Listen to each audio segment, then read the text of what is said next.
Yeah, we played so well for a team with a red card. Actually, can you guess why Madrid looks the same when we're down to 10 men? Well, it's really simple. We spent the whole season defending with 9 players. Tactically, we're used to it. We just have 2 lines of 4 guys waiting up top for the counter, except this time it's just 1 guy. And also another difference is that we had control of the ball for most of the game. Real Madrid beat Pachuca 3-1. Good game. I really enjoyed it. Great tempo, great energy, and great combinations. One of those combinations actually gave us a goal. It all started with Valverde, who played an excellent ball to Gonzalo, who was dropping off. He pulled off a beautiful flick that sent Fran Garcia down the left wing. Fran then cut it cleanly into Bellingham's path, and Jude punished.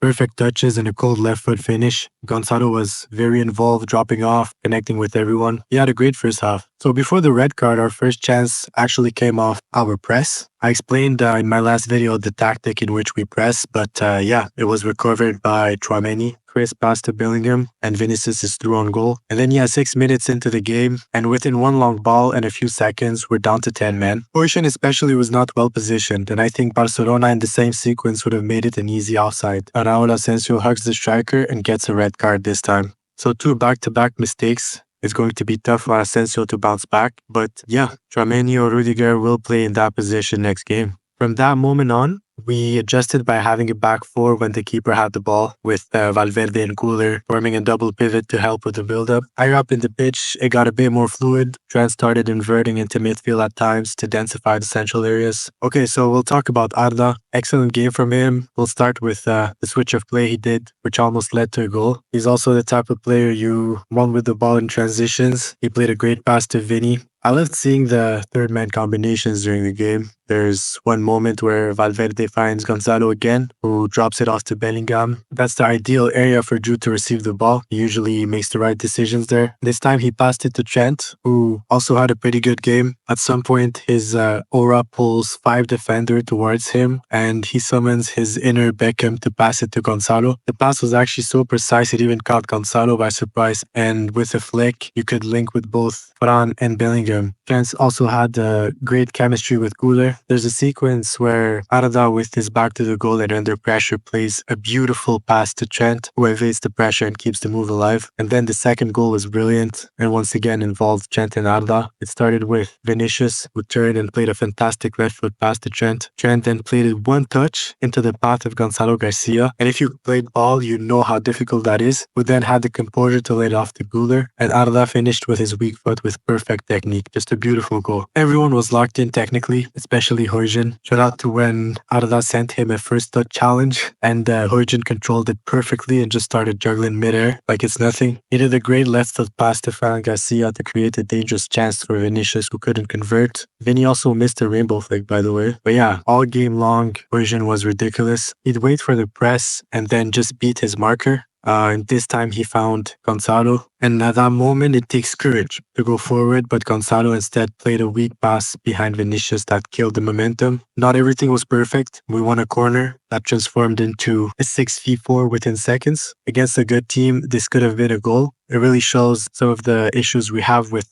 defending transitions. Another one was when Trent missed the pass and it got recovered in their box within seconds, 2v1 that Huijsen dealt with, and then a 3v2 where Courtois came in clutch. Courtois is the best goalkeeper in the world. Even in the second half, he didn't let Pachuca build any momentum. He ended the game with 10 saves and 1 goal conceded, but advanced metrics says he should have conceded 2.75 goals. We had a substitution at halftime. Brahim came on for Gonzalo, and that's a smart move. Brahim can receive the ball back to the goal and either turn or keep it under pressure. He's also a creative player and knows how to find pockets of space. He then plays it perfectly to Fran Garcia, who cuts it back to Vinicius. And around the hour mark, Modrić and Ceballos came in, and our ball movement started to shine once again. At one point, Brahim dropped off, got the ball. He passed it back to Dean Huijsen, who as usual waits for the press and then progresses with the ball. Dean gives it to Fran Garcia, gets it back under pressure, finds Brahim quickly. Brahim plays it to Vinicius, and boom, Modrić receives the ball in acres of space. And Ceballos at some point gets the ball while the other team is pressing. He finds Trent, who plays it to Valverde. Third man combination, and it's back to Ceballos, then Modrić, then Trent. Ceballos gets the ball again and turns, and 2 passes later, the press is broken. You can even see Ceballos and Trent celebrating the whole sequence together. So yeah, we witnessed great technique. Modrić got the ball and played a beautiful weak foot pass to Vinicius at some point, ending in a 1v1. Valverde had the same role I discussed in my last video. He'd get the ball and drive through midfield to help us gain ground. There's another sequence where he plays it to Brahim, and Brahim finds Vinicius with a great pass. His effort was rewarded with the goal.